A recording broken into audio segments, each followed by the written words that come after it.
Religious discrimination in the workplace is becoming a more prevalent issue throughout the world. Employees are being dismissed or fired exclusively for their religious beliefs or are being treated differently at work. Others are having a difficult time even finding a job due to their beliefs. These issues affect business practices and impact the society and economy. So what can we do to solve this problem? What can you, as a human resource manager, do to prevent religious discrimination? Human resource managers need to be aware of the history, current events, and laws surrounding religious discrimination because it is a serious problem in today's workforce. The U.S. government has defined religious discrimination within the workplace as a company who treats an applicant or employee unfairly because of his or her religious beliefs. By focusing on creating a safe and equal environment for their employees, companies invest in their human capital.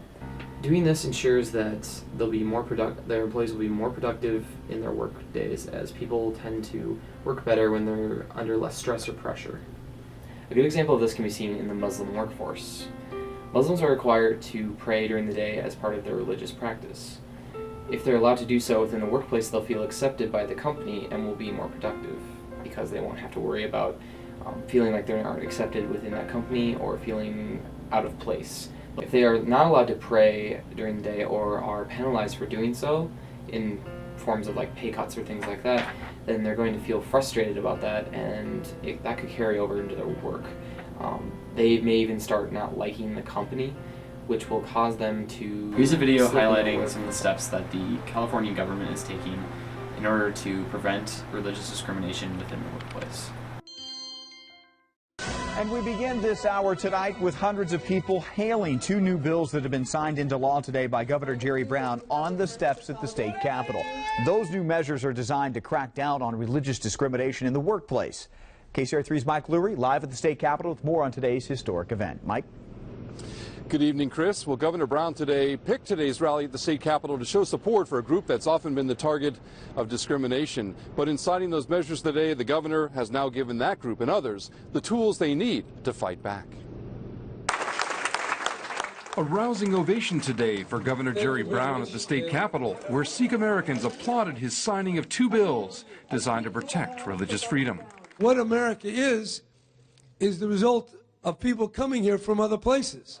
One bill would bring a big change to future California textbooks. Our history books are going to include that part that Sikhs have played in our history, which goes back 100 years. The second bill would protect Sikhs and other groups from workplace discrimination. Discrimination towards the Sikh American community has been rampant. Just because of our external identity, we wear turbans and have beards, and oftentimes that causes employers to segregate their employees, to have them work in the back of the office, have them work in the basement.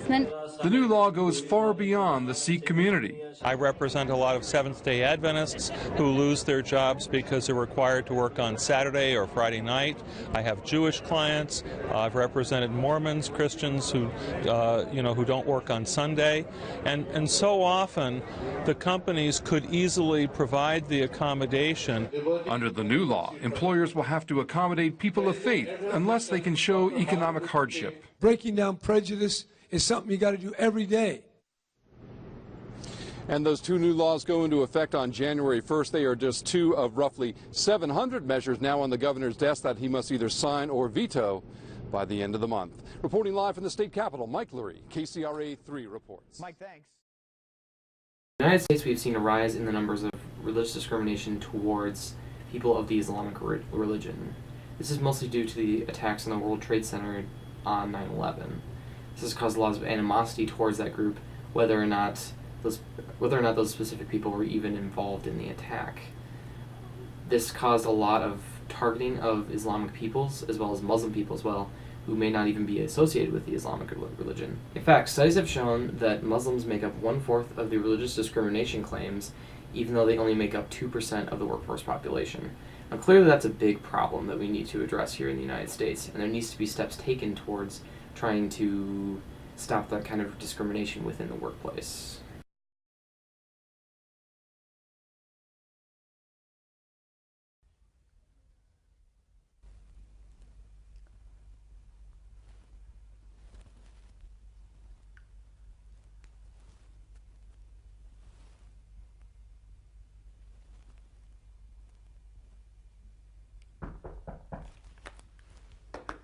Come in. Hi, Seema. Take a seat. How are you? I'm well, thank you, Miss Tate. Good. You certainly seem to be making good progress in the company. Thank you. There's an opening for a finance officer coming up. Really? I'd like to see you get the post. That's fantastic.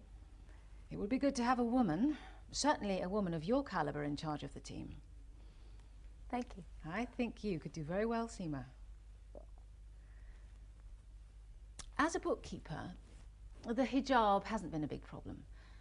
But if you were to become a finance officer, you'd have to consider changing your appearance. I'm sorry?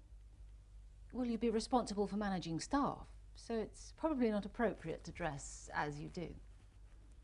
I could do my job perfectly There well. is quite a considerable salary increase. It's not a matter of money, Miss Tate. A young woman with your qualities could go far in a company like this. 85% of senior managers are male. Now, things have to change around here. We need talented young women like you. My faith is important to me. Well, so is your career. If you're to make the most of your talents, you need to learn to adapt. I don't need to take off my hijab to do my job, Miss Tate. Look, Seema, I'm on your side. Are you? Of course. I've been fighting for women's equality in the workplace since you were in primary school. But you're telling me that I should remove my hijab. Obviously, as a woman, I respect your right to choose. It's not a matter of choice, Miss Tate. It's about faith.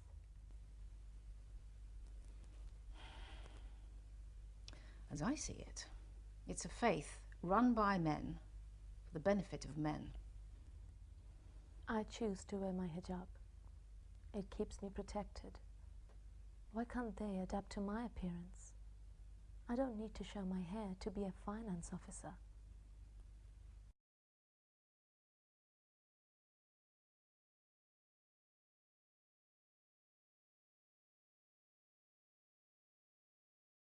Title VII of the Civil Rights Act of 1964 states that religious beliefs must be sincerely held. This means the individual must practice the belief outside the workplace and prove how it would be held against their religion if they were not allowed to do it. According to the Equal Employment Opportunity Commission Compliance Manual, the definition of religion is broad and protects the beliefs and practices with which the employer may be unfamiliar. The employer should ordinarily assume that an employee's request for religious accommodation is based on a sincerely held religious belief.